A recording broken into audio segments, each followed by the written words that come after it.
I do have 8:30, so we'll call this meeting, of Jefferson County Board of Supervisors, on Monday, October 30th, and entertain motion to approve the minutes of October 6th, I guess is the only ones we got this week. So moved. Second.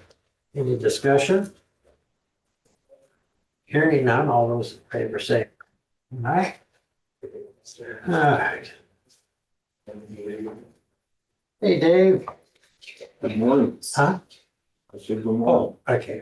Didn't I say aye? No. You're the only one. Oh, all those in favor? All right. Aye. Okay. They were in. I left off that part, right? Okay. Oh, you see. Okay. Where's Dave? There's Dave. I see you dropped off a love letter. Yeah. Yeah, I forgot to put stamp on it, but, $15,096 is what we're talking about to redo that porch over there. Can't we build a whole new porch for that? Essentially, that's what you're doing. I don't know, everything seems to be expensive these days. You're not wrong there. I suppose it'd be cheaper than paying the insurance bill when somebody falls through the floor there. Well, yeah. Holy Texas Holder. We certainly Can you don't want to look keep at it? doing this when the weather, leg's not long enough. we don't want to look at this when the weather goes south and we can't do concrete. So, Right. and we're running out of time. I'd like to see if I can't push this thing through, in the next 2 weeks, is what I'd like to do, but, it'll come down to availability. Well, of course, we're gonna need an estimate on the cost. And they're asking for 50% down. We don't believe we're gonna have anything unexpected under there, but, you know, like anything else, take the top off and you can find it. Do it. Well. Board, How soon, have they indicated a timeline when they could get to it if we accept this? He said he can get it done before the snow flies, and, I'd like to get it done sooner than that. If we can get it done in the next couple of weeks, that'd be great. I think we're closed on the 21st, aren't we? Isn't that Veterans Day or something? on the 11th, the 11th. who it is? Oh, is that what it is? Oh, Tuesday, yeah. all right, so No. that would probably be the perfect week to schedule that, because the building's gonna be down anyway. And I'm trying to get the south entry done on that same week. So, You're gonna be running back and forth, aren't you? oh, I don't care about that, you know, if I'm gonna come in for one, I'm gonna come in for more than one.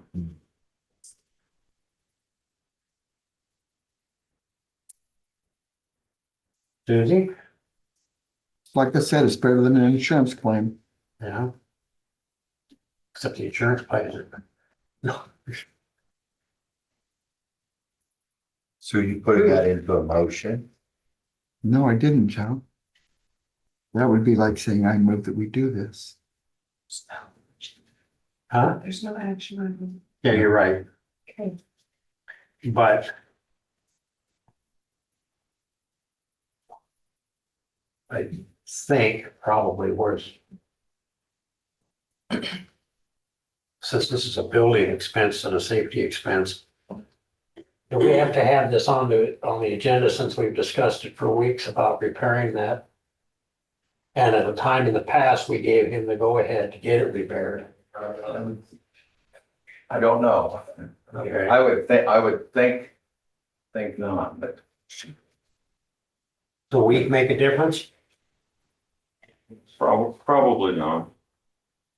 Probably not. I told Steve that he may not get an answer today, that it may be next Monday that he gets his answer. So if you wanna wait till next Monday, then I don't think it's gonna prevent from happening. That'd be safe. So is the motion to put it on next week's agenda? So moved. Hey, look, I didn't do the motion before, so I'm just trying to appease you. Oh, So we're gonna put this on next week's agenda. Joe said we could. To discuss and consider.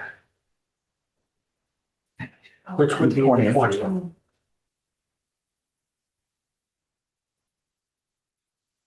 You think this was your first rodeo? Wow. She wants to get it right. Back doors in the floor here, so we can just go. What else you got, Dave? Nothing, we're gonna put that carpet downstairs either the first 3 days of next week or the first 3 days of the following week. Okay, Other than that, nothing. I can get everything scheduled. I will reach out to you after the meeting and see what your schedule is like as far as maybe visiting Jackson Point. Yeah, when do you think you might break up? It depends, but things keep going. If I keep doing things the way I am, probably pretty quick, because he'll remove me out the door, but, I think the conversation with Jackson Point is gonna take some time, so I would anticipate not before 10 o'clock. Yeah. Yeah. Wait, Good morning, supervisors. Fairly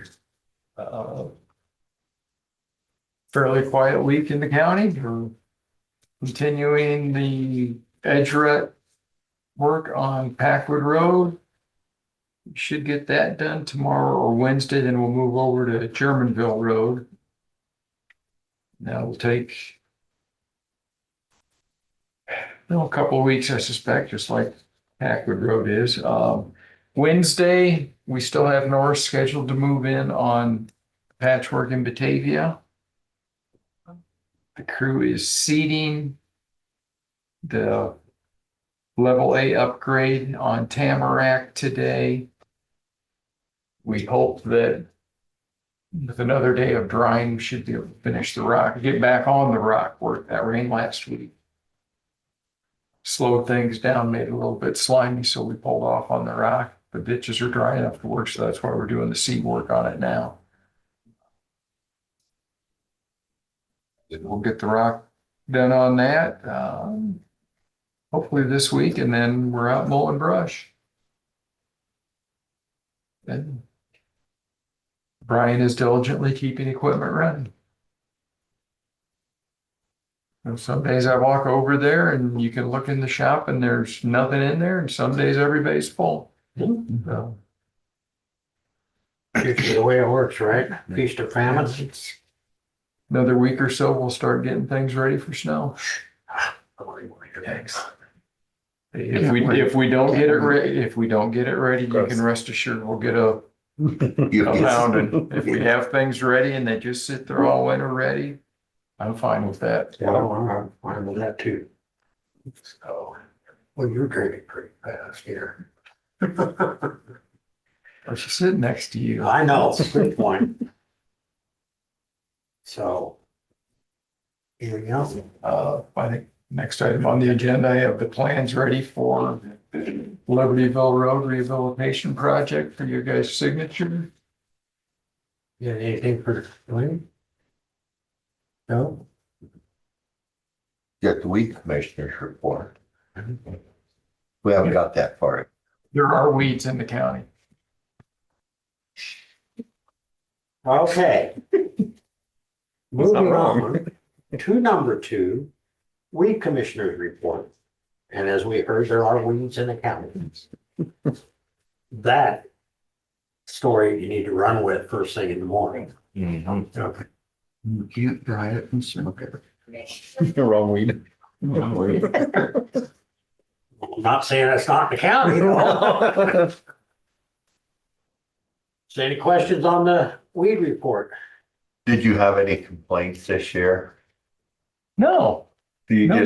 just seen it when the guys is out working and that was all. There's, like over on Ash where those S curves are north of Batavia, between 2 bridges there, the weeds generally accumulate or are quite thick there. We've discussed a plan to get on the teasel quicker in the spring. this coming year, so see if we can't knock that down a bit, because that seems to be the major weed in the county that is really apparent, and unfortunately, by the time you see it, it's too late to spray it.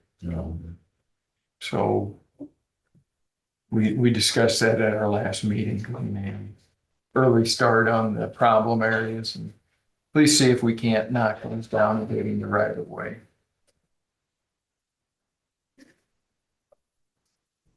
You know, Lee, I'd like to say, I think we have the best weed commissioner in the county. Well, I was just thinking, I, Thanks, Susie. I don't remember ever seeing this before, do you? Nope. no, sir. Huh, Oh, so that's worth the price of admission. Yeah. I was impressed. well, Melissa's pretty impressive. Of course, it says 2005, but you know,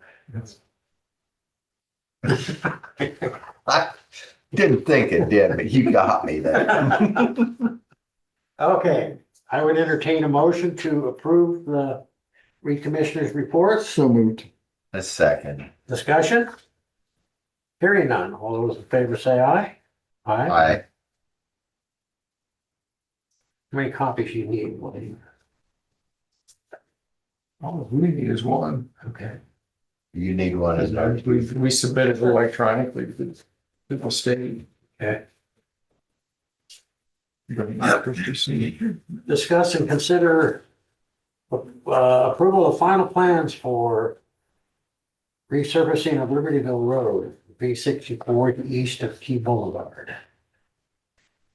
That'd be you too, Dwayne. Yes, that starts at the curb and gutter section on the east, south, I guess southwest corner of Libertyville, and runs to the intersection of Hemlock in Libertyville.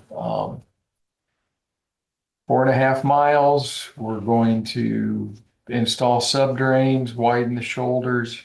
So we'll have a 4-foot paved shoulder on each side with rumble strips, center line rumble strips, 6-inch wide stripes. Those are all the paved shoulder, the rumble strips, and the wider pavement markings are all safety items. So the IDOT is paying for those with that TSIP, $500,000 TSIP grant we got from them. And then $2.5 million is the grant through Representative Miller Meek's office that we received on paper 3 years ago and finally got approved this year. And then we're using $1.4 million of our STBG grant money and $400,000, give or take, of farm to market fund. This will be the same pavement rehab design that we did on South 32nd Street, where we do a stone interlayer. Then we're doing 3 3/4 inches of asphalt over the top of that. And the reason that we're using that odd number for the pavement thickness is we have to be below 4 inches or we trigger the federal guidelines for shoulder and ditch slopes, which would, the cost of which would put the project out of our budget. So that's why we're doing 3 3/4 inches of new pavement on that. We'll have the road closed to through traffic. It won't be all summer like the bridge was, but with doing the shoulder widening work and the nighttime drop-offs that will be there, it's a safety issue. We don't want that open to traffic at night, other than for the folks that live there. So we'll have it closed to through traffic. People who live on the road will be able to go in and out, but ideally they will have some level of cognizance of what's going on, as opposed to if you just have a flagger set up, you have non-residents driving on there at night, those drop-offs and the long-term construction that needs to go on for that would be a safety hazard for the non-residents out there. That's my logic on that. We'll still have flaggers just because we'll need to have that out around the actual work zones to provide safety. In addition to it being closed, but you still need to provide the access, so that the flaggers will need to be there for the folks that live there to get them in and out. Again, so But my question, the emergency responders will be able to get in and out too. Yeah. Yeah, but you know, the truck traffic going to the Jefferson County quarry will be shut off. We'll be detouring them just like we did this summer through Libertyville and then north on Juniper. But it's just to reduce the traffic and make a safer work zone. Doing the excavation for the shoulders and the sub drain takes up a lot of space. A 12-foot lane doesn't really provide you enough room for the kind of equipment that we will be operating there, so. Is there gonna have to be any right-of-way purchases? No. There's enough there. Yeah, because we're not doing anything else.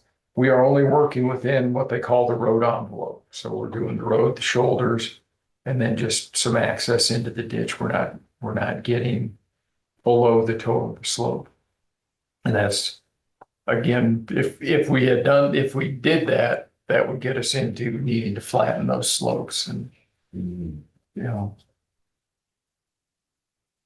Most of the road, that wouldn't be a real big problem, but when we get down to the wetlands there at the bottom, you know, those are awful steep, awful tall, and that's a national conservation reserve land. So even if we wanted to, we couldn't flatten them out without, you know, maybe a 5 or 7 year lead time to get federal approval on that.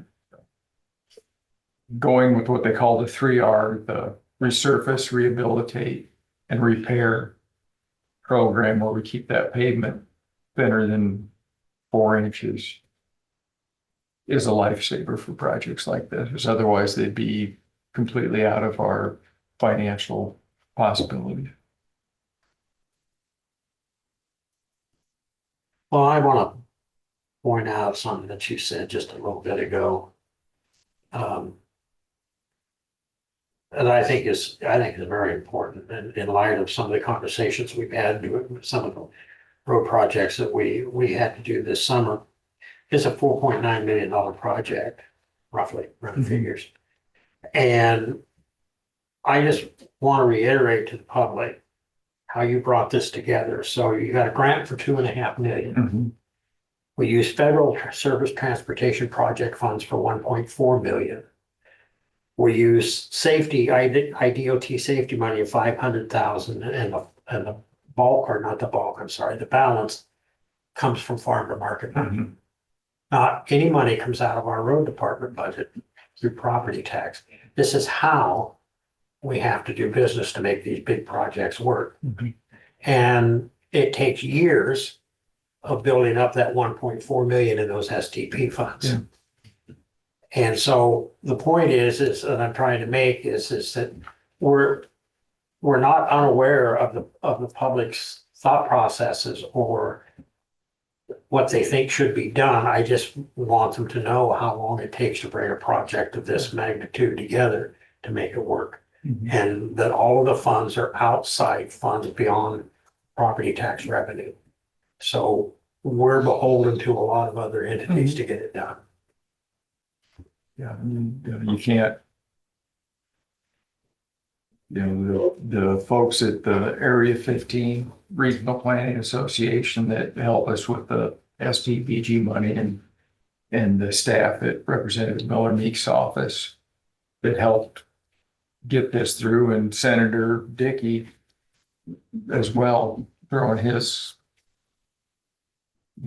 support behind this, as well as the letters of community support we got from various folks in the county to support this project. Because that's one of the things that the Congresswoman's office says is, you know, the committee that meets and looks at this, they look at those community support letters to verify that the projects are worthwhile and have community support and aren't, you know, and that we're not building bridges to nowhere, just to have things, you know. The Libertyville Road pavement is the worst pavement in the county. The IDOT in conjunction with Iowa State goes through and evaluates our pavements. It used to be every 2 years, now it's every 4. And for cracking, pavement failures, what they call faults, where the panels crack and in the center and sink, ride roughness. And they rate these roads on a scale of 100 of a decent road. The ones that we had just done in 2019, those are 70s.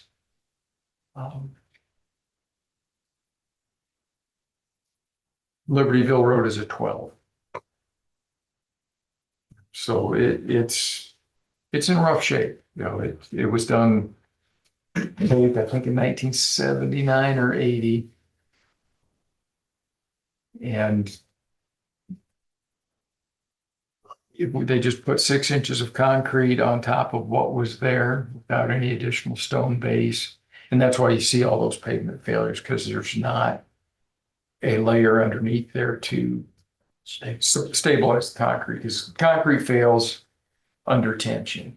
So, that's why when you see the martial artists, they break concrete blocks because it's a rigid material. And if it's supported and has a hollow point, you hit it in the center, that's where it'll snap.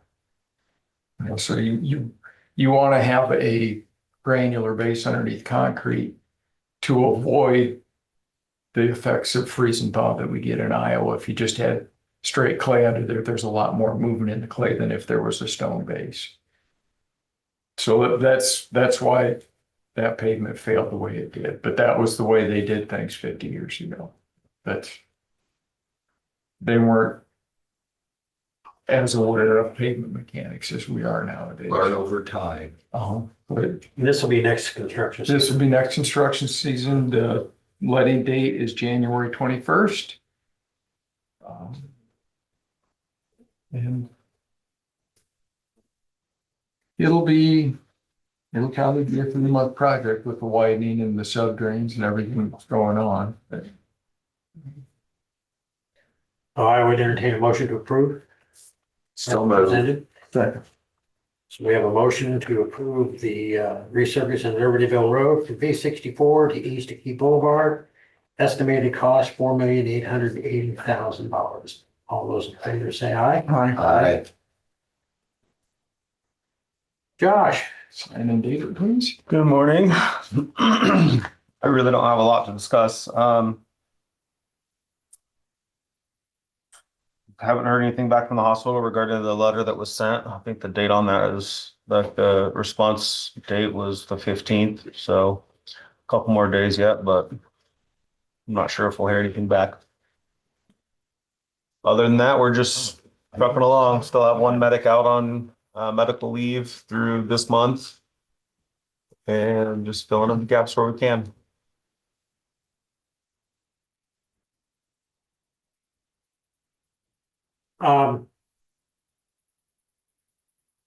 all our rigs are up and running now. Yep. Okay. Yeah. We're just getting by. Well, I appreciate the effort that everybody puts in out there and the work and I am impressed with how well you can blow rocks. You did a great job. Thanks. I didn't even have to water them. They just. It's. That's miraculous, isn't it? Huh? That's miraculous, It isn't is. it? It absolutely is. Yeah. Yeah.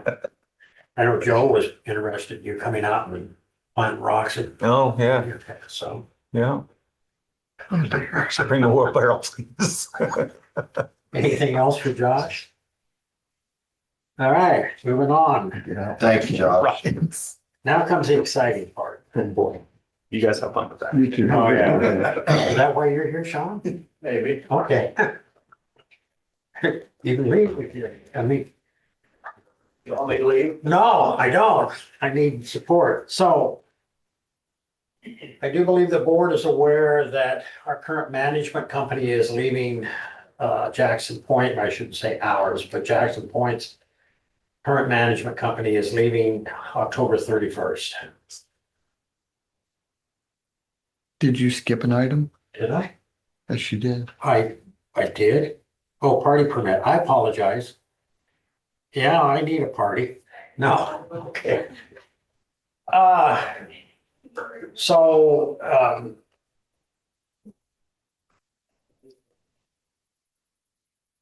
I will tell you that the, I don't know what you call it, the CEO or the organizers of the,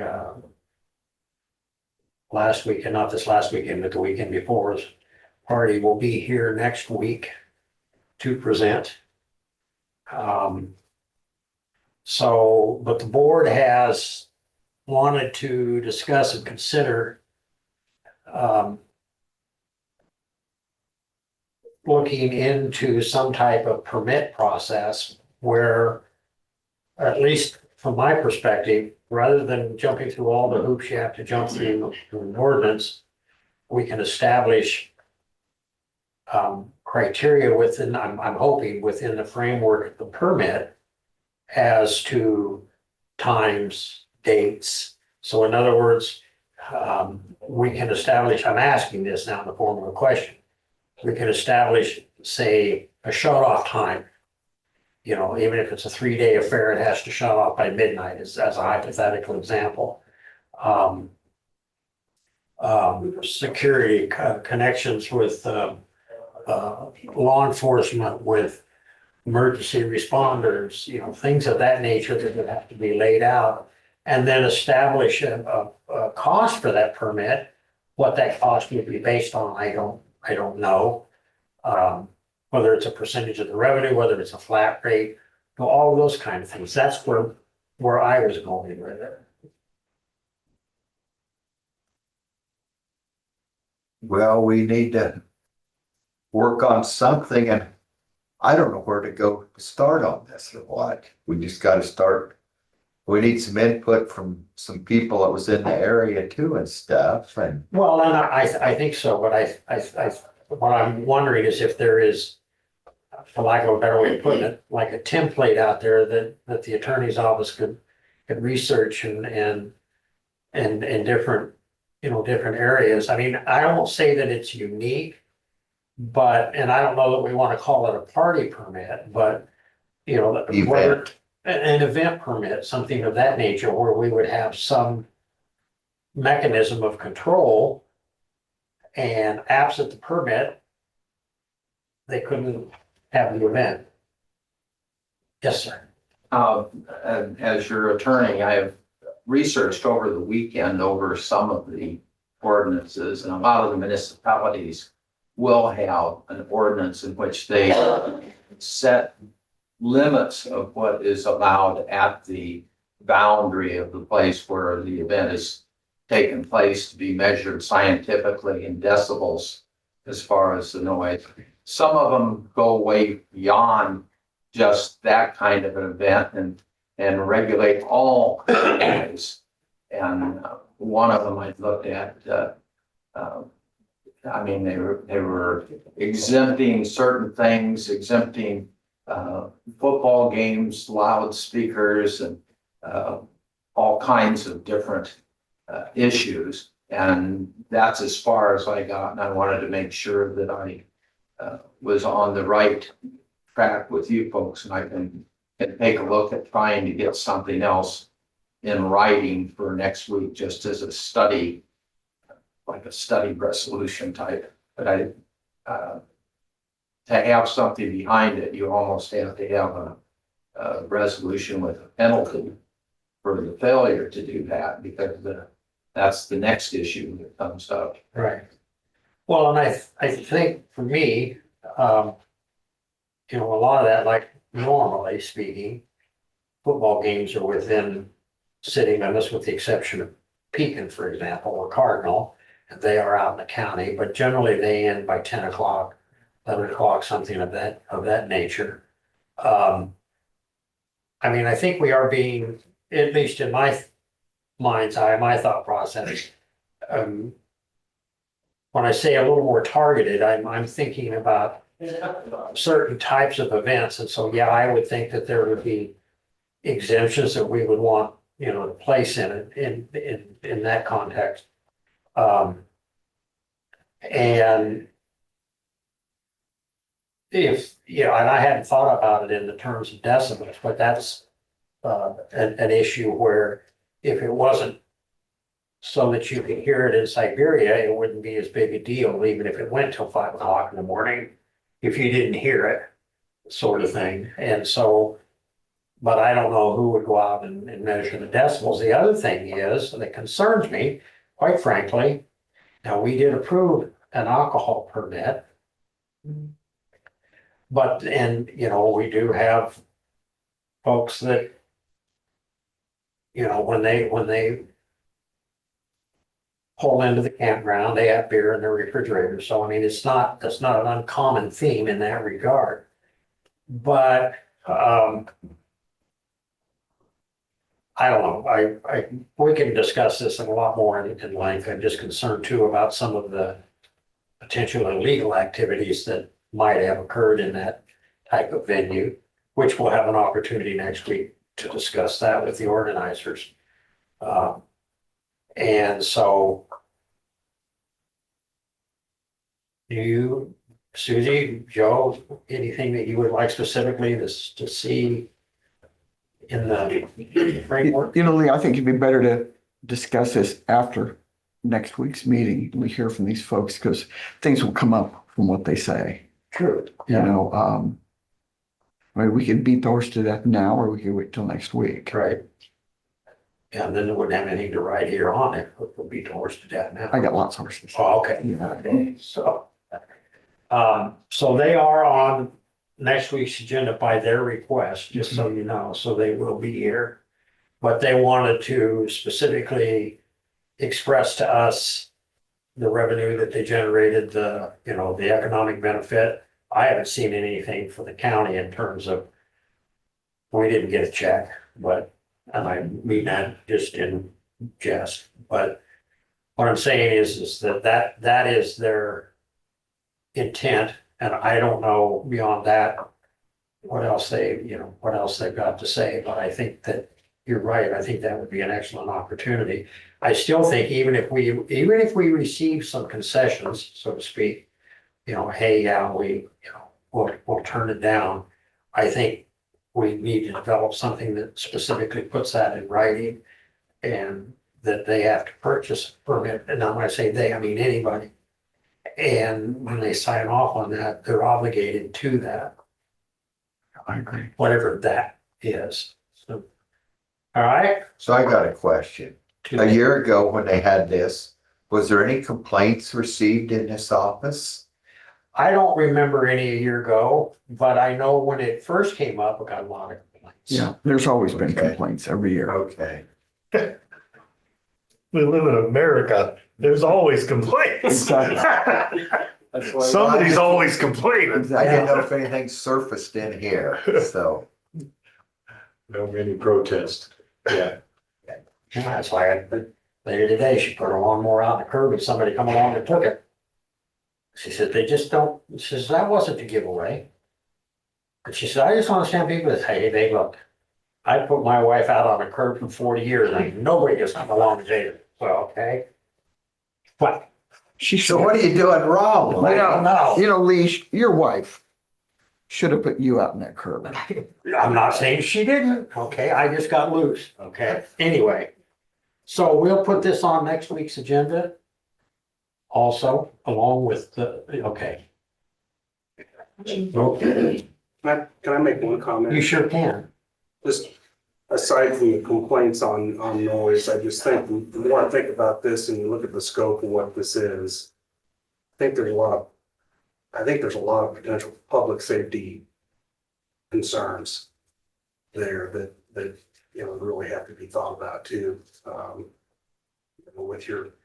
With your permitting Right. and Well, and I think too, we will want to involve the sheriff's office into discussion as far as to what, part of that framework and, maybe input from Josh, what they may observe because they were indeed out there. And then any people, any neighbors, any other folks that are out there that would want to come in and have a conversation. Because the more information we have, the easier well, you'd like to think the easier it gets, sometimes maybe not so much, but, still you need the information. So Sure. that would be great. So Lee, this thing's been going on for a couple of years, and we're talking about this thing down by Libertyville. Yeah. I guess just on the standpoint of environmental health, I guess we might want to kind of get an estimate of what the crowd size has been like, and, like porta potties, hand washing stations. That's exactly. Would be something that, again, in your discussion, you might want to have some of that in it. Just, so we know that that waste that they're generating is properly being handled by somebody that's certified in the state that handle porta potties. Camping. Well, if they got a camper, they're probably using their own facility, but this sounds like more like that. There are gonna be people come and go, kind of like what the people in Keosauqua used to do at their fairgrounds. Right. Yeah, So, and- state line rally. Right, and they have some facilities down there, but yet they still would have porta potties. And again, Have you seen, I'm just curious, and maybe they're going to Van Buren, I don't know. You just mentioned people who take their campers down there, they are self-contained, but they got a dump somewhere. I haven't seen an increase from this event, but I'm not sitting there watching the dump station 24 hours a day either, so Right. there may be a little bit more. but, and that's a very good point that, maybe after it's all over, maybe I should be taking a tour, making sure that we don't find a bunch of spots where they just decide, oh, we're done. Well, I will tell you this, I did not go this year or last year, but the first year Steve Wimmer and I went down afterwards. And I will concede that the place was, now, there were still trash bags in a centrally located place, I believe on the back of the wagon, if I remember correctly, that needed to be picked up, but the place was cleaned up. Good. Yeah, there you go. Because again, I think as a neighbor, I would be kind of concerned about the garbage and we also generated the solid Now, waste. I have no idea what was in the trash bags. Yeah, it's just. They were centrally located. Yeah, at least they're conscious about it. Yeah. Not just leaving an eyesore in the county. So she has it on next week's agenda. That's fine. All right. Now. We'll jump down. Is it okay if I go to, okay, now we'll go down and discuss and consider Jackson Point. So as I indicated, the management organization that has overseen Jackson Point for, well, basically since its inception, is leaving the end of the month. I've spent the last 2 weeks, literally every day, in communication with Iowa Finance Authority, with board members, with the attorney's office. As far as I know, the attorney's office has the keys. I put them in their box. I heard nothing from the attorney's office at all. And the last conversation I had with Tim Moreland from Iowa Finance Authority Friday, he was a little miffed to find out that Jackson Point Limited Partnership no longer exists. Because he was under the impression that the tax investors were still involved, was not aware that they had separated out, and that they were supposed to be, they being Iowa Finance Authority, was supposed to be advised of that separation. Evidently, I wonder whether it was PNC's responsibility, Mr. Cole's responsibility, who was the attorney that was hired to handle the separation. I have no idea. But at this point in time, I did express to Tim Moreland that the civilians in this operation, which would be Jackson Point Progressive Housing Corp., myself, Don, Gina, have zero interest in assuming the financial responsibility or the legal liability as individuals in that operation. I reached out to him. And he did reach back out to First Resources. They did consider it briefly and said they didn't think that it was a good fit. So at this point in time, there is zero on the horizon. When I talked to the lady from Keyway Management, she indicated there were 5 units that had not been rented and were not rentable. According to Mr. Moreland, conversations that we've had with Keyway Management, they are several $100,000 in the hole in the cost of the operation. In other words, what they generate versus what it costs to operate. Part of that is because of the age of the building, so there's a lot more repairs that have to be done. I did talk to Mr. Moreland and indicated that the $500 a month rent, you could not sustain the operation for that kind of money. And the lady from Keyway Management indicated that part of the issue is it's an 18-unit facility, it's not enough. There are not enough units as far as that part of it goes. Iowa Finance Authority is pushing the county to do the concrete work. I would not concede to that on behalf of the county. That's why it's on here to discuss. The abatement for the taxes, we as a board discussed that earlier this year and determined the taxes were paid. Taxes at this point have not been paid for the first half of the current cycle, which that's another item that's on the agenda. So I guess what I'm asking the board, I'm asking the board for input, thought processes, what you think. Under the current circumstances, it's not sustainable. I don't pretend to understand everything that Mr. Moreland indicated, but he stated that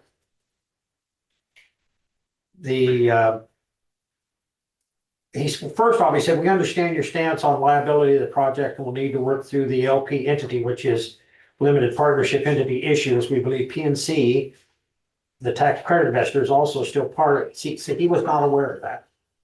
And when I explained that to him, that no, they were not, that had been separated, that they had provided funds to Progressive Housing Corp to hire an outside attorney to handle that separation to the tune of $15,000. And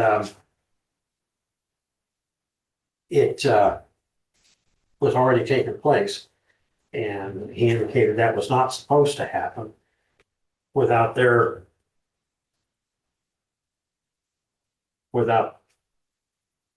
final approval, but nonetheless it did. He did indicate, using some words that I don't pretend to understand, that because it was a 15-year project, has come and gone, that there is a mechanism by which they can increase allow the rent to be increased as long as it stayed the type of facility that it is, which is for low income individuals.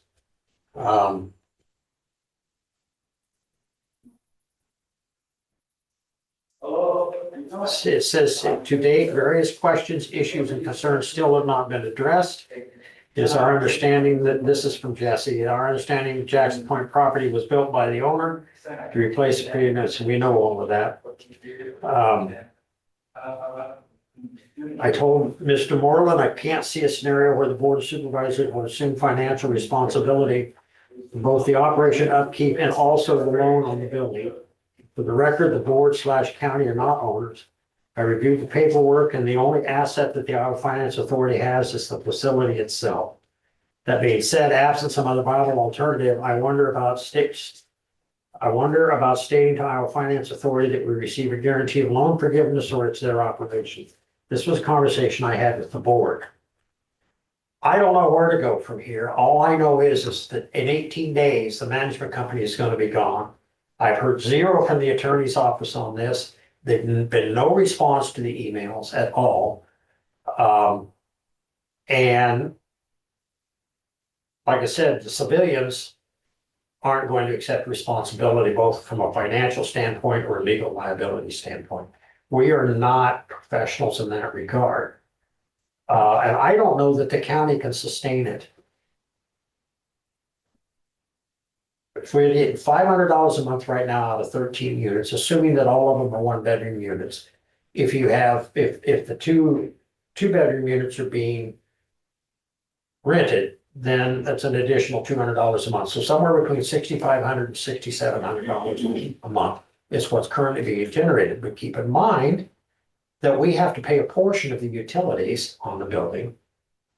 Right now, the low bid on the sidewalk repair is $5,600. If we abate the taxes, that's $4,000. And I believe that's would be the entire amount, yes. That's the entire amount that's owed for the year, rather than abating it by the half. So I'm open for suggestions, conversations, discussions, ideas. Who's paying the taxes now?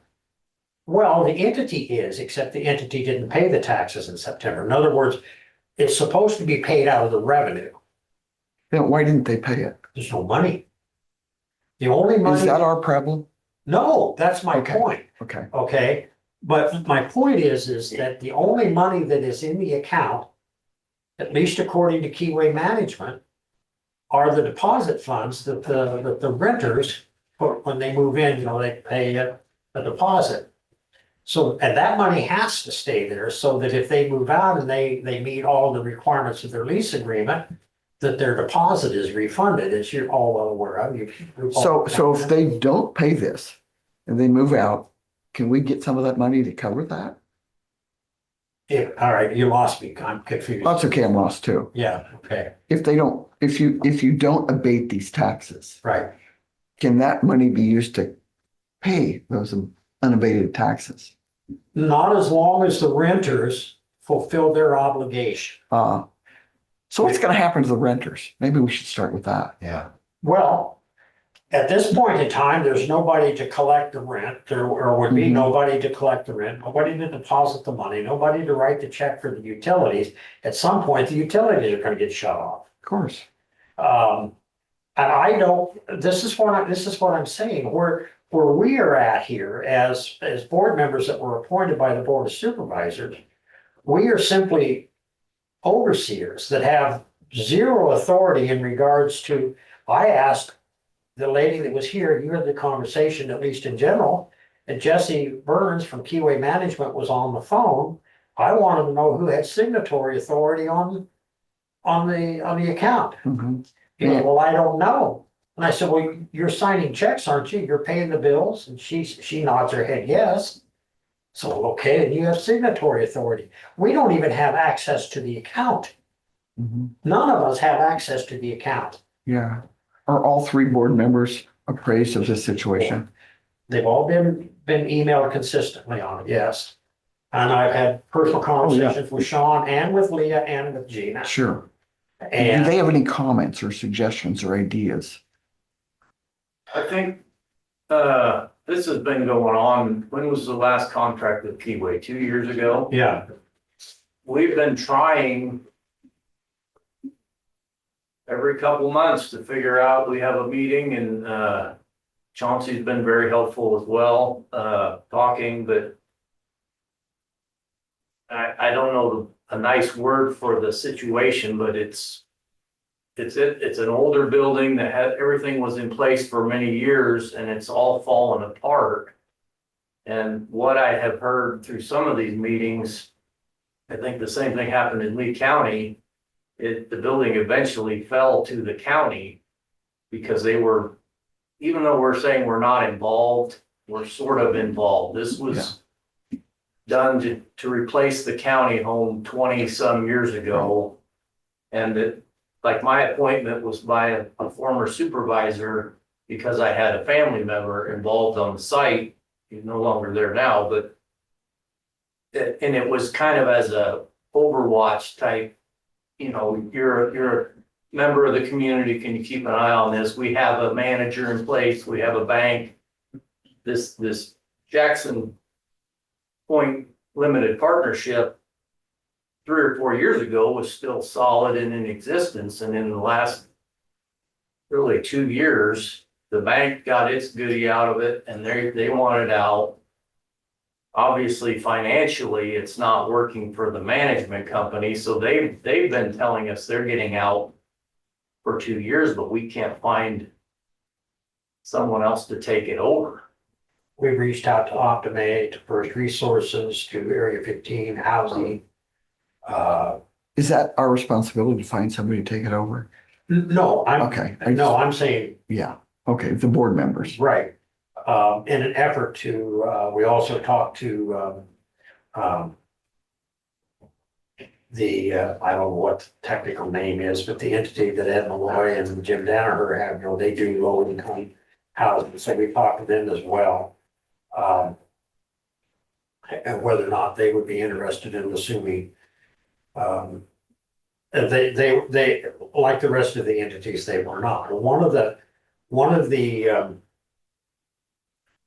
obviously, probably one of the biggest issues is the $787,000 that's owed against the building. And there's no, once again, I asked Mr. Moreland about forgiving the loan. And he indicated that it would stay in place till November of 27 before they could even discuss or consider, or whatever the term you want to use, a request, or, as far as that part of it goes. Again, I have reviewed, and we brought this up in our board meetings before. Jackson Point Limited Partnership is listed even on the assessor website as the owner. Years ago, when I first started in on this, and when Michael was still here, Michael and I sit down. I actually went to the recorder's office and I went through everything that the recorder had. The county does not own the facility. It never has owned the facility. Sean is right. The county, years and years ago, sold the county home to a private individual. That individual ran the county home for a while, and then the county ended up getting that facility back and entered into an arrangement with this quote limited partnership, which at one point in time included FIDA, as well as Burns and Burns LLC, the investing bank, and Iowa Finance Authority. We bought land from the private entity that was running the county home, and in turn, gave that land back for the development of the project, which then put the county in it in terms of much the same way as we did when we signed a letter of approval, or whatever you want to call it, for the Loudon's project. They're behind Taco John's. The Iowa Finance Authority and the people that handle the tax credit investments want local government involved in the project in some form or another. So that's what the county did. They stepped up to do the pat on the back, if you will. And so that in fact, the original Iowa Finance Authority rejected the project originally because they didn't realize the county was involved in terms of providing the land. It came back later that they didn't have that information in the beginning. They would have originally approved it. They ultimately did approve it.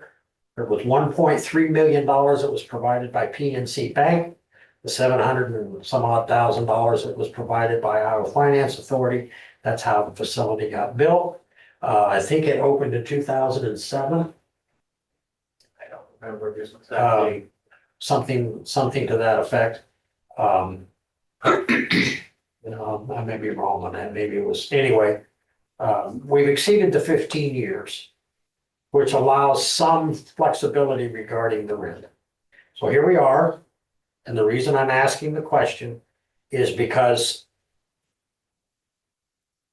you asked what happens to the residents who live there, and I don't have a good answer to that. I've talked to an individual that might be interested in overseeing that on a on a part-time basis that has experience in that area. But there again, you know, if a company that, and obviously they're going to run it differently maybe than the county would run it, but if a company that's in the business has been for years and years and years and years, is losing. Well, in fact, the term that he used was their six-figure losses. I don't see where we can sustain it as a county. No, no, not at all. And so, I mean, we gotta bait the taxes, not lose any sleep over that, but, And by doing that, who would we help? well, I don't have a good answer to that, other than you would be helping, I guess, keep it from going to a tax sale in June for Iowa Finance Authority. Because they are actually the mortgage holder. And the concrete work, the thing about the concrete work, even though that's a little further down the list, it is still Jackson Point. You mentioned earlier about, you know, the porch across the way. Yeah. I am concerned that if the concrete work doesn't get done and somebody gets hurt, And of course, we should be concerned, but is it our responsibility? well, I don't know what the legal advocate said. I've sent all of this to the attorney's Yeah. office and I've heard nothing. Zero zignata. And so I don't know the answers to those questions. All I know It is. just concerns me, the money, you know. Yes, no, I'm right there with you. All We I just know can't is keep spending that money. that in 18 days, Keyway Management is going to be gone. And from that point moving forward, and I don't know what you could put Should in we place. send him a card? Huh? Yeah, we could, yeah. I mean, I know at one point Sean indicated that, and I'm not throwing you under the bus here, I'm just saying, because we've had this discussion, as he indicated multiple times, he indicated that at least in a temporary basis, they could mow the yard and stuff. But there is another thing, we got snow removal that has to be dealt with, but there's no money to do that. I know. And again, why are we doing it? Well, at this point, Because we're not. if we don't own the place,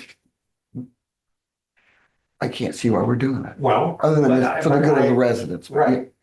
What I'm looking for is I'm looking for legal guidance. Mr. Moreland asked Chauncey directly, and I don't know whether Chauncey's responded to him. I didn't have any emails to that regard this morning. But Mr. Moreland asked him, A, is there any money left over from that $15,000? And whether or not it could be used to like pay the taxes or something of that nature. And I don't know the answer to that question. I don't think there is. I think the entire $15,000 went to Mr. Cole, Kuhl, to handle everything. And then any funds that were left over would be, maybe held in escrow for future, whatever. Again, the information that PNC Bank sent us, which I did send to Mr. Moreland this last week, that information alone was 128 pages. Mhm. Yes, sir. The county attorney was churning on this morning. Part of the issue that we're concerned with is originally I think that Iowa is not, and I'm very shallow in this. Right. But that the Iowa Finance Authority's original $700,000 is a forgivable loan, but it's not forgivable until we reach the end of everything. And so that's a further complication in it. And I know he was working on it this morning when I left to come over to the meeting. And it's actually over 800,000 now because of the accumulated interest. Now, at some point here, a year or so, 2 years ago, Iowa Finance Authority said, okay, we're not gonna charge interest anymore. So it's 0%, but no payments have been made on the loan in 15 years. So they defer the loan payments. So it's just set there. It was our responsibility to make those loan payments? No, everything was the original contract that was with Keyway Management. Keyway Management got 16%. of whatever revenue was generated. The rest of the revenue was to go into the building. Maintenance, upkeep, paying utilities, that sort of thing. It worked fine as long as it was a new building and as long as they were fully rented. But over the years, having put a roof on it, like the young lady was here the other day, they've been replacing the heating air conditioning units in it. They still have some to replace. I talked to Dave about that this morning, about an idea. I don't even know what kind of units they have, so I'd have to look at them and see if he could even give an estimate of what he thought maybe those units would cost. She said the other day when she was here, when she dropped off the keys, they have 5 units that are, quote, unrentable. So I don't know if that means that they're in a bad state of repair, they don't have any heating and cooling, no idea. And Susie, I'm right there with you, you know, I would guess, and it just would be a guess, but if you've got 5 units that are not rentable, and they're replacing heating and cooling units, knowing what these units cost, if they're self-contained units within each room, and each individual apartment has its own utility meter, and I imagine everything is electric in the building. When we have a commons area where we pay the utilities, or the building pays the utilities, I would venture at bare minimum, you're looking at $50,000 in repairs. Oh, yeah, yeah. And then again, I don't know when the utility bills come due. I don't know when the water bill and I don't know, they've been getting them, they've been paying her. Mhm. And he being Jesse did indicate the other day in an email, one of these emails, and you're all welcome to everything that you're welcome to go. I've looked at that stuff till I'm blind. But the reality of it is, this $5,600 bid, he said, you know, the guy wants 2,800 up front, and I said, I put it on Monday's agenda to ask the board whether or not they want to do that. He goes, well, okay, he says, I'll put them on hold. There's no money in the account to cover that cost. So there isn't even $5,600 in the account to cover the concrete. And my whole point is that, you know, I don't know. I just know that legally, Iowa Finance Authority owns the building. That's their only asset. They don't want to necessarily take it over, I'm sure, but you know, where they would bring somebody in to, you know, I don't know.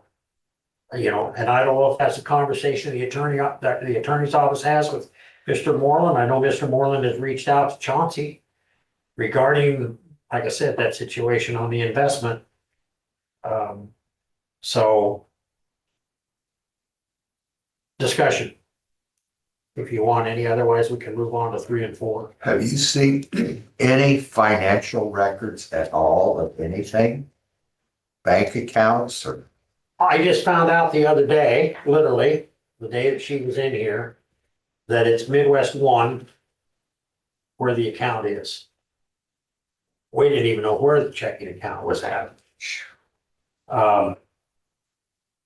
And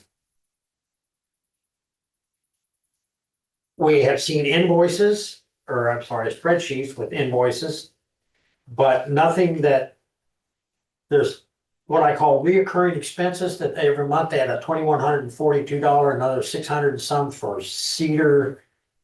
I don't know. I believe it was their groundskeeper. Lawn mowing. Yeah.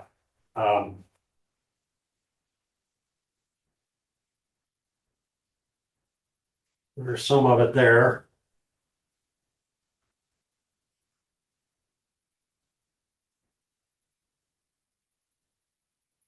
So knowing what these finances are, how's that helping us?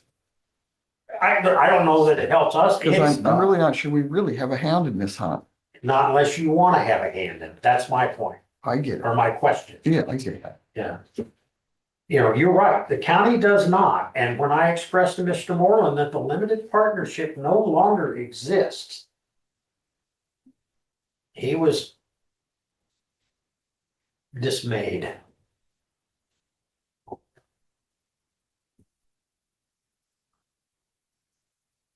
I don't think it's our responsibility myself. Take this over. They're just trying to dump a dead horse on us. Well, But I feel sorry for the residents there too. I mean, they've got to have some place to live. well, I think that in the case of Keyway Management, you can't expect a private business to Yeah. continue No, to thank you. absorb losses, which is what they're doing, and I'm not finding fault. Do you want to see these, Sean? Not right now. I'm not finding fault with that notion at all. I'm just simply saying that if the county takes it on, you're gonna take on the loss. Yeah. And until such time as we're at the very least, I figure you gotta double the rent. At the very least, you have to double the rent. It has to go to $1,000 a month.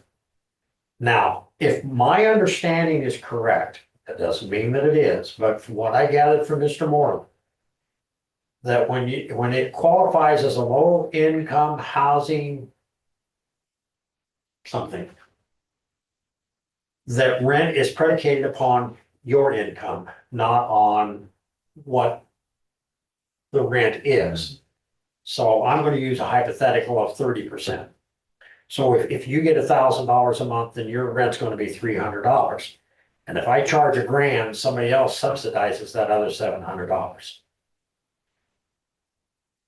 And that's how you get the 1,000, because the $500 rent is being subsidized now by somebody else because he's still only paying $300.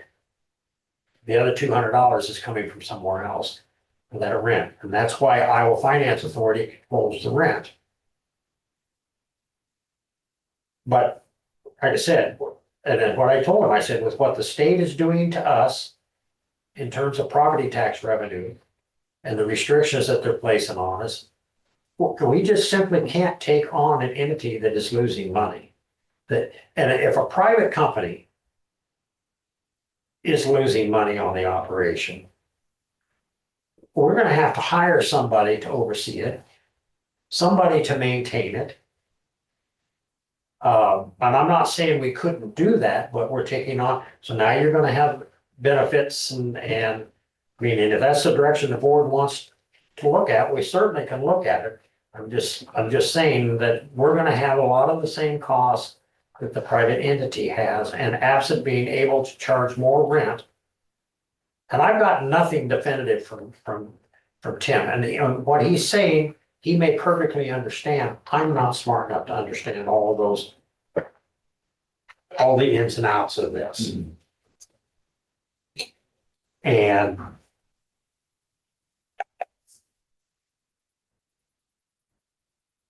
so if we do nothing and October 31st comes and goes, I don't know. I don't know. Well, it's about time you heard something from the county attorney regarding this. He's the one we turn to for this. Well, and there may be something in my email now that I don't know. I just know that since September 30th, I've been emailing people and back and forth with, and then I've CC'd the attorney's office on everything. A lot of the conversation I've had in the last several days, I have not CC'd Sean or any of the others on. It's not anything they don't already know. And then I did put the abatement of the taxes on there and the concrete work. And I don't know from our perspective, I told you before that I would like to reach out to Jeff Schaefer, but the question is whether or not, if the county doesn't want to get involved in it, then I just leave that sleeping dog lie. And I'm not sure, and I'll ask you, Ed, if the county was to get involved in it and pay for the repair of the concrete sidewalks, does that then put the county somehow or another deeper in the weeds than? Well, it seemed that claim would be that, well, this evidence is some responsibility of the county in doing that. Exactly. And that's one of the concerns. I don't know how many people are living there. The old county home, we had many people that were challenged mentally and physically there. And I assume I was in litigation in that, and I think we recovered $300 and some thousand for the county because of goof ups and building that, but Right. finally got it all done. I don't know. I had not been aware of this before I came on board. Well, there's 2 13 months ago. units, 13 units rented. So you can assume there's at least 13 people. However, I will tell you, I have expressed to the board before, and that Sean and the other board members are aware of this. A significant percentage of the renters are not special needs clients anymore. Uh-huh. Our population in that area, for whatever reason, has dropped. And at one point in time, years ago, Optima used to have somebody on site 24 hours a day. They've not had anybody there for years.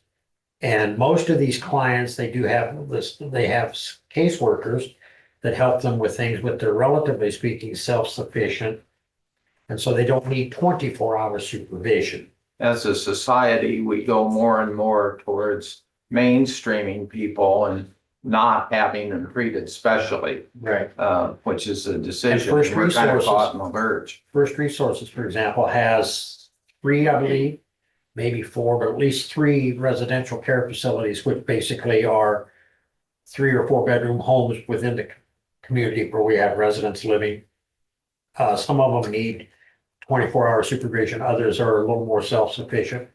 So that's a similar circumstances we have here, and yes, you're right, the state and the federal government both wanted not counties, but these facilities to go away from the campus environment where they were out in the middle of nowhere, kind of, and integrate them into the communities, which has been a good thing, but this is where we're at. So I am concerned if we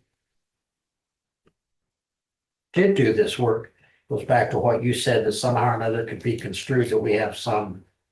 It ought to be all bundled up and done in one big resolution. And I think the county attorney, I don't know that he's got any answers, but I know he was working real hard on it this morning. So, board, do we just table this? What? There's no point in the Jackson Point Progressive Housing Court meeting. There's nothing we don't have any mechanism where we can say, okay, we're giving the facility to AJ and he's taking it over. There's no paperwork to sign. We don't own the building. And frankly, with permission of Iowa Finance Authority, we tried to give the building away and couldn't even accomplish that. So we had hopes though, didn't we? Yeah, we've been trying, Lee's done a lot, and Chauncey has done a lot of phone calls, I know, and I think it's the Jefferson County Progressive Housing Corporation is the name of the part of the partnership, but then like Ed was saying, I think the problem is the fact that they brought the keys to this address, that all of our reporting and tax stuff has come to the courthouse address for 15 or 20 years. Eventually, I think Joe said they dropped a dead horse on us. That's kind of what's happened. We're the last ones of the partnership left. Yeah. And maybe it's not county government, but our name's on it quite a few other ways. And I think personally, my goal is to get this into someone else's hands, but I think we're in this in between time that, what are we gonna do for these people when they pay their rent November 1st and are expecting someone to keep the ball rolling as far as where they're living? And that's just my perspective as a board member, community member. I think it could, if the Iowa Finance Authority gets nasty, or some member of the public gets nasty, it could come back to bite us, to bite the county. But if we just drop it and say, we're not taking care of these people or this building, The issue is that we don't have anybody. So in 18 days, if that's what the intent is, we've got to figure out who that anybody that we don't have is. And what does that look like? When I talked to Mr. Moreland about transferring ownership, until this other stuff was done, they wouldn't even consider it. And okay, fine, then I think you could make the case that we'll go ahead and do that as long as there's somebody to transfer it to. What I would like to see happen today, frankly, is a conversation with our attorney's office and with Iowa Finance Authority and say, hey, this is your baby. And see what their take is on it. I mean, it is their building, and it does say in all the paperwork that that is the only asset that they can claim. That there is no legal liability to any other entity whatsoever, none, regarding the $787,000. It's all on them. However, to Sean's point, you got 13 folks or more that are living there. We've talked about whether or not. So we've got 18 days to maybe figure something out, but I don't want to pay, I don't want to abate their taxes. I don't want to fix a sidewalk. It's not our building. Well, I'm not, I mean, yeah, I'm not arguing with you. I just Yeah, bringing it no, to I your know, I attention. get it. You know, if you bring somebody on board, first off, you have to find somebody that's willing to go in there and assume the responsibility of managing the operation. Mhm. Then you have to determine, okay, we can't become an employer because we're not. Progressive Housing Corporate can't be an employer. So whose employee would this individual be? Because the partnership no longer exists. Mhm. Keyway Management was a private company that assumed an agreement that, and they came in and managed it for percentage of the pie. But they're wanting out now. I'm not an employer. Progressive Housing Corp is not an employer. We can't hire anybody. Let alone pay I mean, I asked what the low income requirements were for somebody that wanted to live there, and the young lady that was here said that, well, if you could give somebody an apartment and pay them a stipend, and it wouldn't matter what their income is, if they were overseen, if they were caretaking and stuff. Okay, well, I get that, but there again, who employs them? Who carries the insurance on them if they get hurt doing the work? Not us. Mhm. Once I assume that responsibility, that puts my little fanny on the hook. And I'm not willing to go down that road. First off, my homeowner's insurance wouldn't cover it. And I mean, that's fraught with all kinds of pitfalls as Could well. we, I'm ask, just trying to get him to sell me the campsite out there, okay? he's a smart man.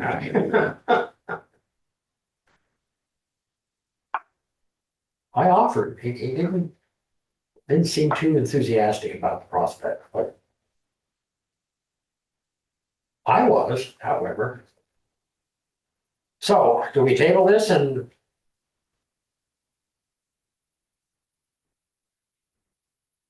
They need to have a conversation with Iowa Finance Authority, who does? the county attorney. Okay, Tell them it's their puppy. It isn't ours. I don't feel like, but no, I. like don't think Sean it's said, I county, and worry about the people there. I agree with Ed, I think that the the further into the weeds we climb, the more likely we are to be considered. But to Sean's point, you can't ignore the fact that our fingerprints are on it in different Well, ways. we've been involved but I don't think we're supposed to be involved as a manager of property, and I think this is at the level now, like we keep saying, where the attorneys need to start Yeah. handling things. And the reason the county originally got involved was to be able to facilitate the project. Without county involvement, in other words, we donated the land or we sold the land or whatever, we had some skin in the game. And so Iowa Finance Authority said, okay, now we can bring this all together and do the tax credit and investment and all of the other stuff. And we can get this bill. And originally, Supervisor Reed was on the board, Sandy Stever was on the board. I don't remember who else was on the board.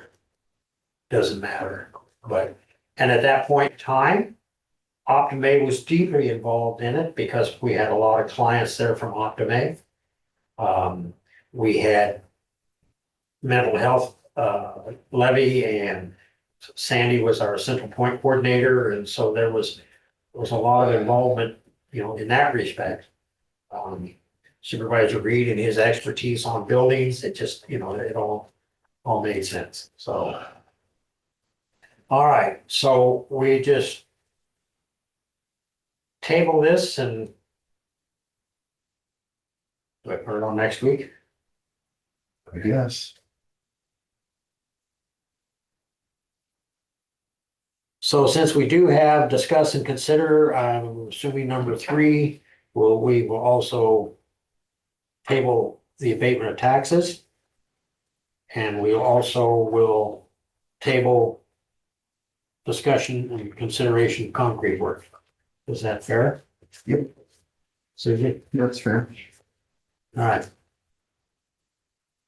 I appreciate the conversation. I wish I had answers. I don't. What is this? Hey, next. this discuss and Just wants consider close security to me. camera Wants it close update. to you. Yeah. Let me see. That would be you, right? I suppose. Okay, We're talking about the cameras, right? yeah. Well, we've tried to figure out who sold them. Do you guys know who sold them to you? Mhm. J and S Oh, Electronics. I think he's passed away. Oh, or- Cause he did the fair stuff, body at the fair too, and BCS had to redo theirs. I guess it's a matter of what do you guys want to do? The DVR is broke and it's too old to repair. Yeah. You can see it, you can see the live view, but it's not recording. There's not even anybody to send it to fix it. If we could take it out for 2 weeks and I don't know what the cameras are. I tried to look at the cameras when we walked in. So it's a matter of how do you want to, I don't know what your guys' rules are to proceed. So if I send a tech over and we look at all the cameras, how many do you have? What's the cabling? Which is, but I'll come back to this, but that's gonna be the biggest problem is the cabling for it's old and it's gonna have to be replaced because you don't use that kind of cabling for cameras anymore. So I guess for me, it's what's the process and what do you want to pay? Are you gonna have to bid this out?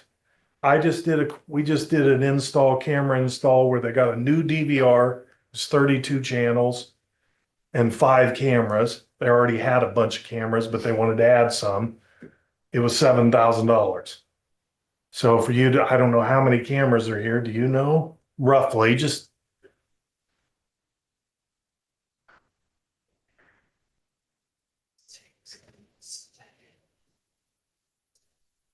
At least 8. So let's say 10 cameras are anywhere from 350 to $500 a piece. I would tell you flat out, we would not do it if you wanted to do it wirelessly. Home users and things, everybody's got Blink cameras and Amazon cameras and Ring cameras and it's all wireless. You ain't gonna be able to do wireless in this building unless we make it your wireless network better. So wireless is out and it's just not as stable as wired cameras. So, I mean, do you have to bid this out if it's over a certain number? What's your rules here? And if we're gonna bid it out, then you're gonna have to pay me to design a spec so that you can send it out so people can bid on it. It's not fixable. That's the problem. It's Well, too we have old a- and We have a threshold by law, and off the top of my head, I don't remember what the threshold is, but in Atumwa, 25,000. yeah, I think we're in that same ballpark. If you got 10 cameras and the problem, okay, let's do two things. If you have 10 cameras and a DVR, you're probably talking about $6,000 or $7,000 in equipment. My guess is the cabling is old cabling and no cameras use that kind of cabling anymore. So you're gonna have to run new cabling. That's where the money's gonna be. And can we get cable where, because as you well know, these old buildings, getting cabling from floor to floor and all that is difficult. Yeah. 2016, 17, 18, that time Okay, frame. so it may have new cabling. You may not have to do that. It would have had to have been done. It was done after the courthouse was redone. Yeah, Dick was still here, but it wasn't for very much longer, Yeah. and he was, And so He was all done the 2018. courthouse work and everything that you see done the way you see it now. So it wasn't done while the courthouse was tore up. All right. So it was all done after. anything. So then we the could probably get conduit. cable. Yeah, we could probably get. If I had to guess, I'd say it's 12 to 15 grand. So whatever you want me to do, I'll do. If you want to bid this out, that's fine. But somebody's got to write up a spec sheet and So what I hear you saying. an is RFQ or whatever you guys call it. what I hear you saying is we can't just replace the DVR. That's possible too, but again, I gotta send a tech over and we're gonna have to look at it and figure it out. If you can, that's cheap. $1,500 for a new DVR but I know nothing about the system. No, well, I I know would, Skylar and Jerry were over Yeah, maybe earlier this year or Yeah. late last year. I know you've had some problems and we had to replace the camera and yeah, I mean, it's possible we could change the DVR and well, I think we ought to start there, at least have your technician come over or Okay. technicians as the case may be. yeah, And see. I mean, no disrespect, but I'd hate to spend 15,000 if I could spend 1,500. no, I get it.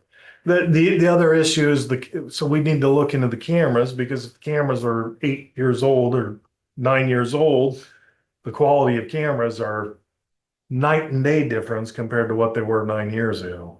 So it's whether or not, do you want better quality? Do you want? Well, I see that, it's a discuss and consider. So I think we just have to see what our options are. We need. This is what I would suggest. Let's spend a couple hours. We charge $130 an hour. So let's say it's $260, $350, somewhere in that range. We'll come up, I'll make a list of the equipment, how many cameras, what the DVR is. I'll put together an email.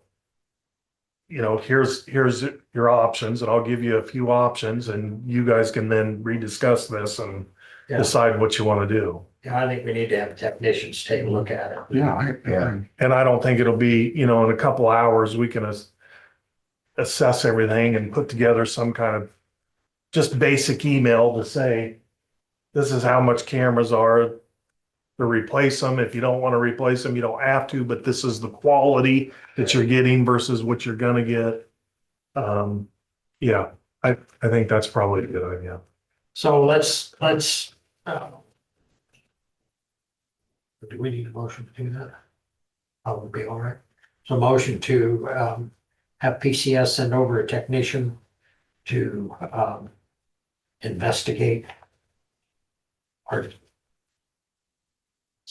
DVR and camera program or equipment, To analyze. analyze, thank you.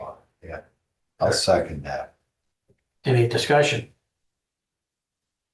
Hearing none. All those in favor say aye. Aye. All right, so Can I bring up one thing? Why, because I'm here. I don't know how much everybody's upgrading their computers, but if you don't know this, today's the 13th. In 2 days, you'd no longer be able to use Windows 10. Now, I say that, it sounds very abrupt and, pardon my French, assholey, but you'll be able to use the computers, but you're no longer getting updates and you're no longer getting, it's no longer supported. So we won't be able to fix things if they're not upgradable. I've been telling people this for about a year that this was coming. Microsoft has the entire country and the entire world by the balls. And whenever they want to do something, everybody else has to just get on board. And so if you guys, if all your departments, we upgraded the sheriff and we've upgraded the public health to Windows 11. But if your departments and the courthouse if you're running Windows 10, you've got about a month, probably the end of the year, to where you're going to have a problem if you don't have them upgraded. So I'm just throwing that out there so that you guys are aware. So the issue is this: if you have a computer that's older than 5 years old, it won't upgrade. Microsoft won't let you upgrade it. And if you try to upgrade it, it just tells you you can't upgrade this computer. So you're going to have some computers that you're going to have to buy new. Then you'll have some other computers where if you just spend $70 on some memory, so hardware inside of it, and you upgrade the memory, it's cheap, put a stick of memory in it, and it'll upgrade. Then you're going to have some computers that are newer that you just push the button and it upgrades, no problem. Now, we don't recommend you guys do your own upgrades, because if you have a problem, when they don't work, it's a big pain in the butt. When they work, it just a couple hours, you push the button and it upgrades it and it works. So PCS is here to do whatever you guys want us to do, but you're going to have to do this, and you need to do it here in the next month, 30 to 45 days. We need to evaluate.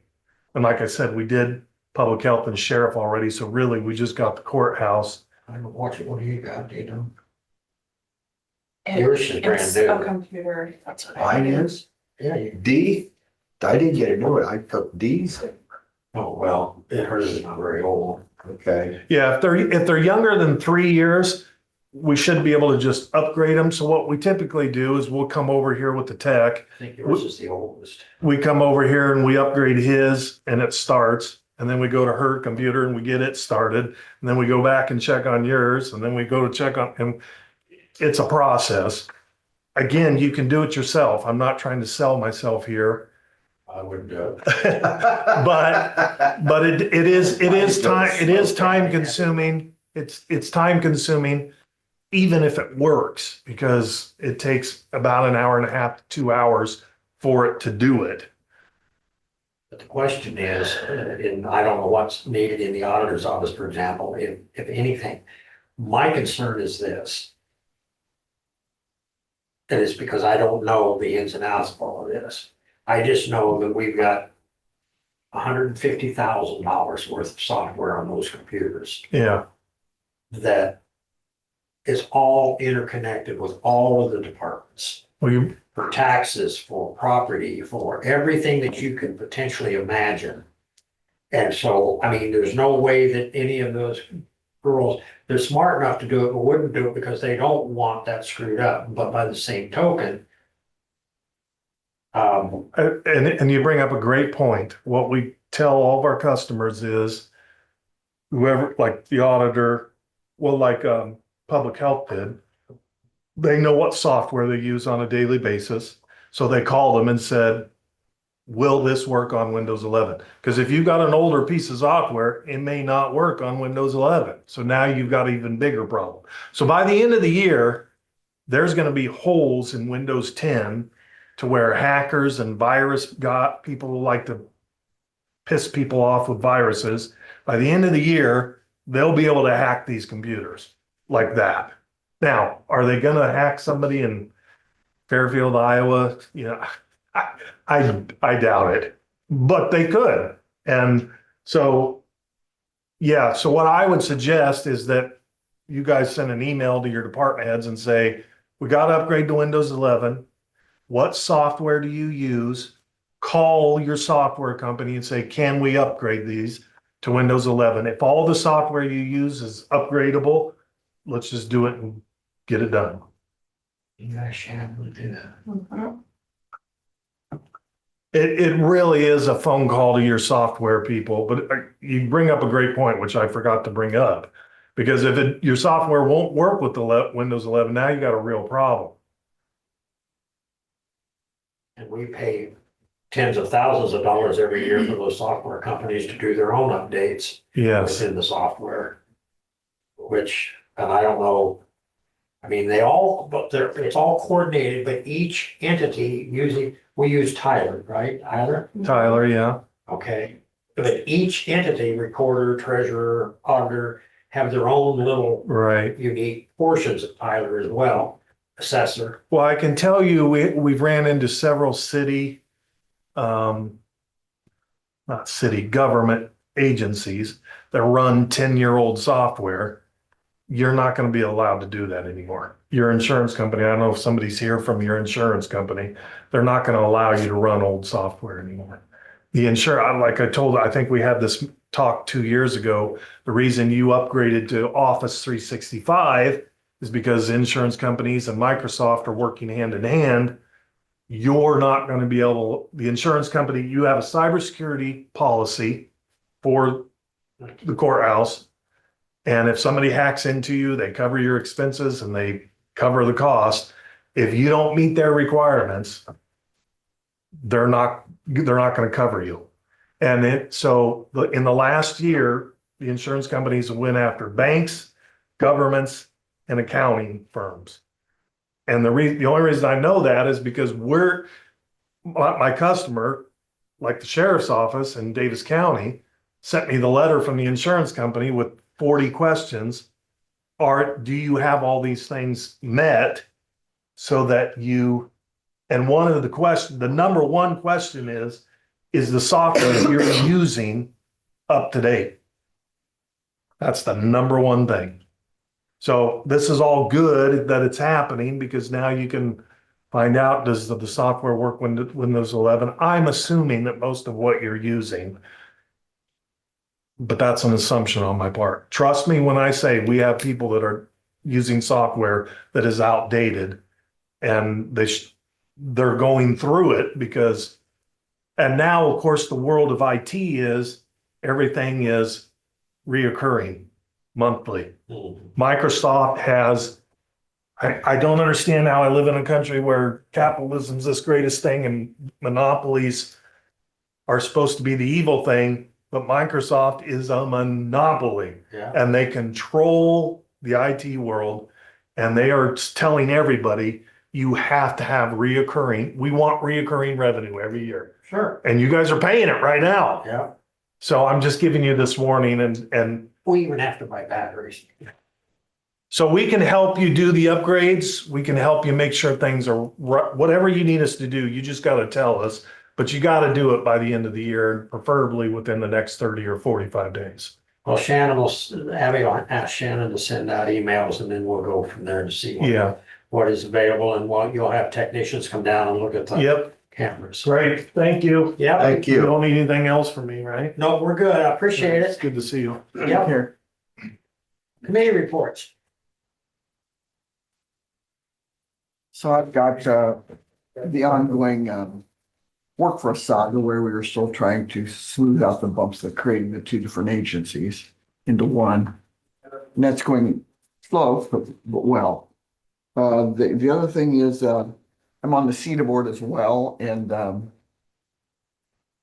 they're just like a lot of other folks. We're trying to look at how to take care of everything. I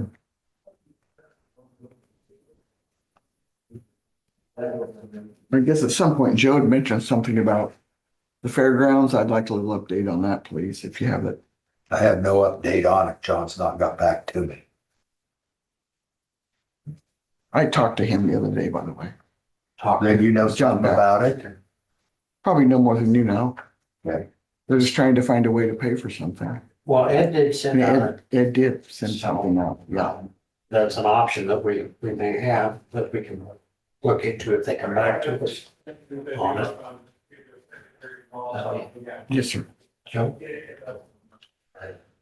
Oh, I had DCAT meeting in Richland on Tuesday. It's amazing how many cats we've got. Good for you. Yeah. And the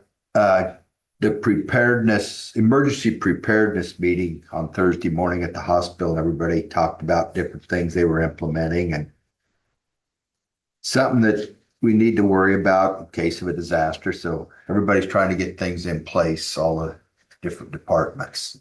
That's all I've got. So, as we discussed ad nauseam earlier, I've been working on Jackson Point stuff. Met with the superintendent of Fairfield Community School District Wednesday. Zach Weichel. Yeah. And Christy was with us and Joe. We had a very good conversation. And basically the discussion was in regards to the current school bond that was coming up. And so we expressed our thought processes in that regard, and I tremendously appreciate his willingness to come and sit down and have the conversation. Yeah. So you met on Wednesday with him? Yeah, I called. I wish you'd have told me. I went too. Well, he actually, well, yeah, he did. Bob Ferguson did, and Eastburn. Dave. And so I emailed him back and I said, I reached out to Zach and he's gonna come and sit down and talk with me. It should have been on the agenda. We didn't make any decisions. Should have been on the agenda. It wasn't county business.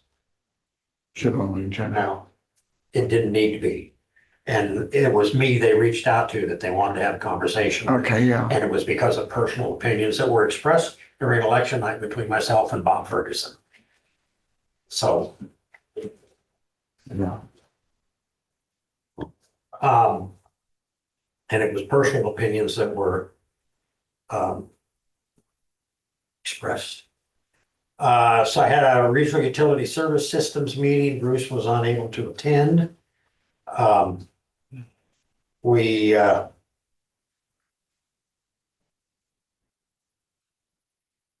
didn't have anything that was out of the ordinary other than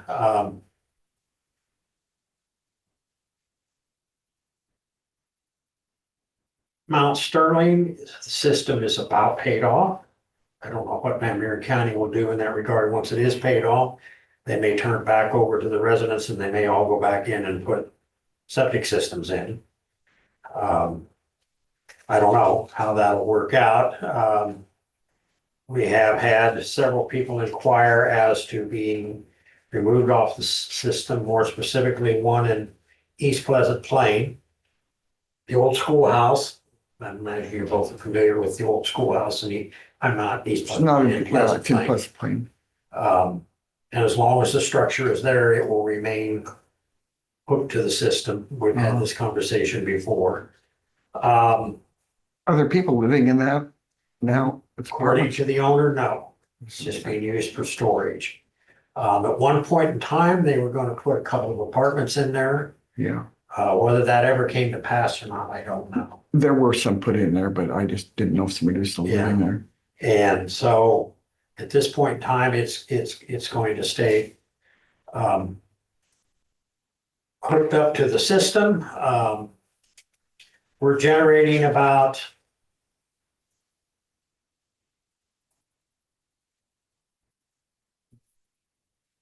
a little more than $3,500 a month in interest from iPay on the money that we deposited in there, which is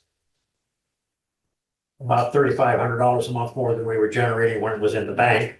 So ultimately, what that will do is it will reduce the cost of the county's fees, dues, whatever you want to call it. You know, we pay, I think we're at $9,500 right now. Ultimately, that will reduce that amount because we have that revenue coming in. So that's a good thing. And I think that's all I had. Other than my conversation with Sean regarding buying the campsite, and I mean, it would be occupied year round. I mean, it would have something sitting there. You wouldn't necessarily have, anyway, we'll discuss They it wanna later. keep things moving out there. Well, I've heard that rumor, yes, yes. Public comments. I've got a couple The public limited comments. partnership, you'll mow the lawn and do snow removal. Now, wait a minute. No, I never said that. They don't want me doing snow removal, trust me. A couple of years ago, we hired an individual, I think that we paid some money to work on something at the ambulance base, Jerry Hoopman. Did we ever get the money back for that? Oh, you mean Yes, the, correct. that would be a question for the attorney's office. I've never seen anything. I've never. I do think we shouldn't let that lie. We should No, deal you're with right. it. So bring you up to speed on that. Okay. So as Susie correctly indicated, a couple of years ago, we hired a company, local company. And we paid them $10,000 up front. In part because they didn't have we wanted to do business locally. They didn't have the financial wherewithal to buy the equipment. So we paid for the equipment up front. There is some question as to whether or not we ever got the equipment. We ultimately hired Permar to come in and do the work. And apparently we didn't get all of the equipment, so they did use some of the equipment that was there, and so what they did was they, for lack of a better way of putting it, gave us an accounting, if you will, of the equipment that they did use and an estimated cost of that equipment juxtaposed to what they charged us. We deducted that amount off the $10,000 in theory and said, okay, this is what it cost us to do this above and beyond what we paid you. We want this amount of money back. The county attorney's office did send out a letter. More specifically, I think it was Elizabeth that was handling I think it. so. You're correct. And so at this point in time, I don't know that we've never heard anything from the attorney's office. I'm not saying that they heard anything. Irregardless, We just can't let it lie. right. How long ago has it It's been? been a couple of years. It was before you were reelected, I think. No, Or no. was it right It at the was, start of that? I was here, Okay. yeah. Okay. But it was before we brought Josh on. Josh has been here over a year. Yeah. Because it was Josh that brought in Permar, because we kept reaching out to them. Through our previous director even, and got nowhere in that regard, so, and again, we heard nothing from the company. I can tell you afterwards who it is. There's no point in, No, I believe I said the name, but I'm sorry I did that. well, I don't remember you saying it, but, I said it. so, I will follow up. okay. Thank you, Ed. I got nothing. You have a campsite specific. We'll talk after. Seven, okay. I have something else. Sure. So, I talked to you about this a couple weeks ago, maybe 3. We need to have office hours before we come in here, so it's not the illusion that 2 of you are sitting in here talking and I'm outside not wanting to come in because you're already here. We just need office hours. Mhm. I think I told you once that I talked to Steve Bergmeyer and he said that, yes, he agreed with me that that's a good idea. It keeps us out of trouble. Abby indicated she had the forms. Did you Was that this Abby or the other one? I just think of. There's more than one Abby? Oh, I can't believe that's not. So can we proceed with that? Sure, let's Okay. put it on the agenda. I guess, Do we need an agenda to say we have office hours? well, I think Set we them. need to have Okay. a discussion as to what the hours are. I do Perfect. have a question though, and I know you're raising your hand, but hang on a second, because you might be able to answer this. So I have spent the last 2 weeks in here every day dealing with Iowa Finance Authority. And thank you for that. Well, my point is that I don't have county business on my phone or on my Mhm. personal email and absolutely refuse to do it. So if we're gonna take care of that kind of business and we delegate it, and my point is that there's gonna be some business that she's gonna have to take care of that I'm not in, what's what I'm looking for, I'm not privy to, or whatever the case may be. You know, Lee, I think what you did was very important and obviously we can be very flexible. You know what I'm saying? Right, that's all I I'm. just want to be, Right, but I have no problem, I'm generally, and I think Abby will attest to this. Unless I have a meeting in the morning, I'm generally here every morning by 10 o'clock. I only stay a couple hours and I come back in the afternoon or vice versa. If I have afternoon meetings, I'm here in the morning. I try to be here every day no, now, I just think we need to be flexible. right? So when I first came on board, we had days. Mhm. Some of the days were split up, some of the days were all day. Yeah, I get that. So the way it was set up. I But, just wanted to bring it up again. right, so, My point, I do all of my county business on that computer right there in front of Christie. I don't do the stuff at home.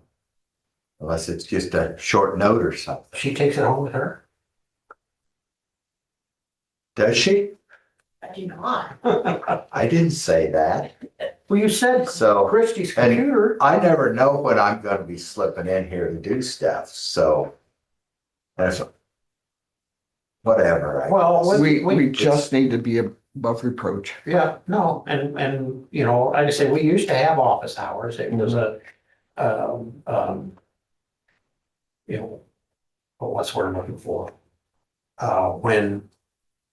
Frankly, when Dee got elected, Nick and Dee decided that they didn't want office hours anymore, and so they went away from it.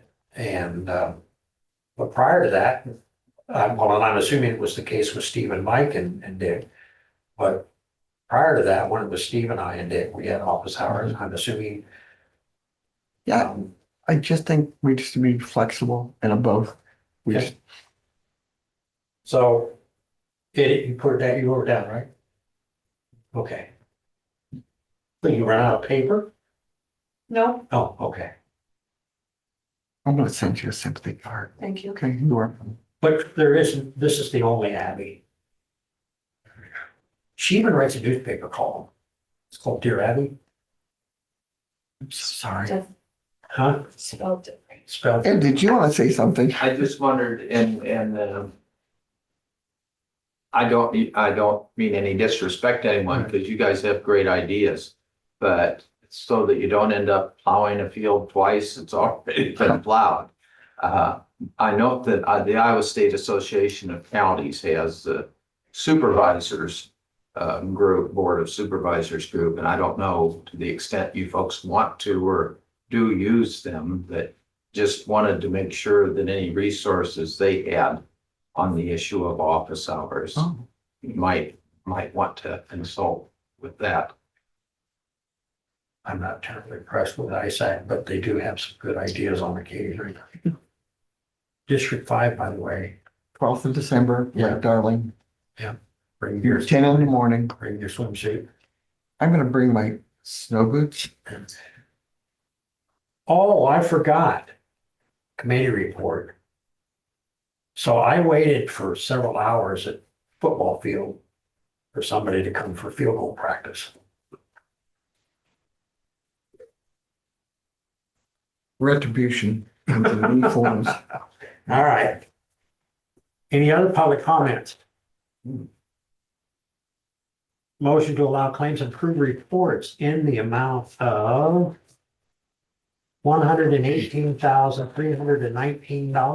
$118,319.26. So moved. Second. Discussion?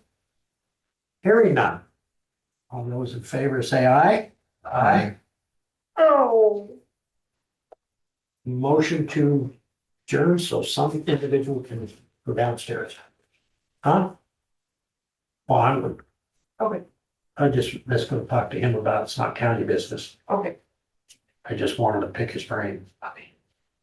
No more work. Yeah, after nothing.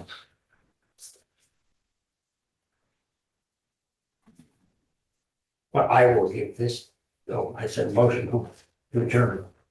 Second. All those in favor say aye. Aye. Aye. She looks at me like, yeah, we proceed all day and do this or not.